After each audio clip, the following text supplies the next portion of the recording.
You're not using this to hunt wolves. No. It's just like a firecracker, a big firecracker. Humans adapting with wolves is going to be the biggest obstacle that we're going to be dealing with.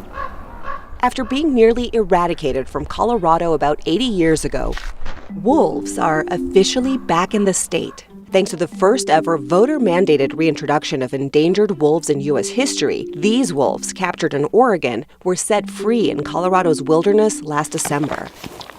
You are hungry. I never thought I'd be able to get so close to a wolf. She's a very special ambassador. Kelly Murphy, the animal care supervisor at the Colorado Wolf and Wildlife Center, is one of the advocates who's helped bring wolves back to the state. Obviously, this is not an interaction we'd ever have in the wild. Right, absolutely. If you see a wolf in the wild, our advice is to take a picture and consider yourself lucky because it's probably never going to happen again. Some 2 million gray wolves once roamed freely throughout North America. But when European settlers arrived, they brought their old world myths and hatred of wolves with them. By the 1940s, wolves were nearly wiped out.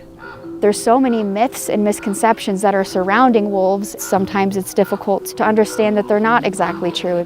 As an apex predator at the top of the food chain, they help keep certain animal populations in check, which in turn helps plants, trees, and other wildlife thrive. They are critical to maintaining the balance of our ecosystems, and that means that it's a more productive landscape for ranchers to also graze their cattle. So what did the wolf do to this specific cow? So he got a hold of her by the throat, and then he got a hold of her by the hind leg.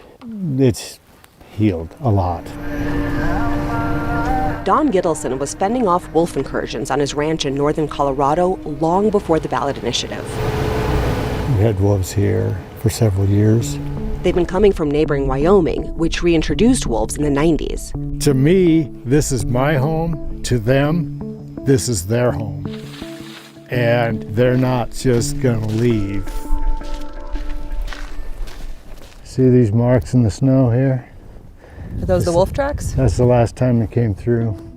In Colorado, the wolf reintroduction proposition barely passed, with most of the votes in favor of reintroduction coming from urban areas like Denver and Boulder. People have very strong opinions about wolves, and it doesn't matter what side they're on. But here in rural Colorado, there's no confusing which side they're on.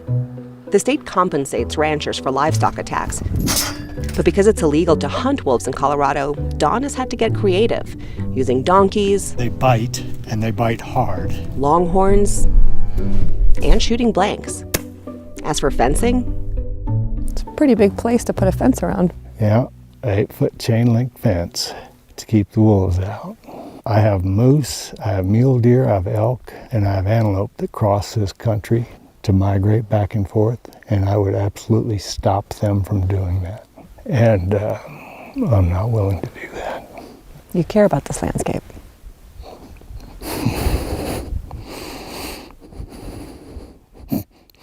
Mm-hmm. So you don't manage things one species at a time. We don't want to just leave it to the ranchers to deal with that on their own. There are a lot of organizations and NGOs that are willing to help implement those non-lethal measures because at the end of the day, ranchers and wolf advocates want the same thing. We all want clean air, clean spaces, and a healthy environment and ecosystem, and I think that wolves are a very key element into making that happen.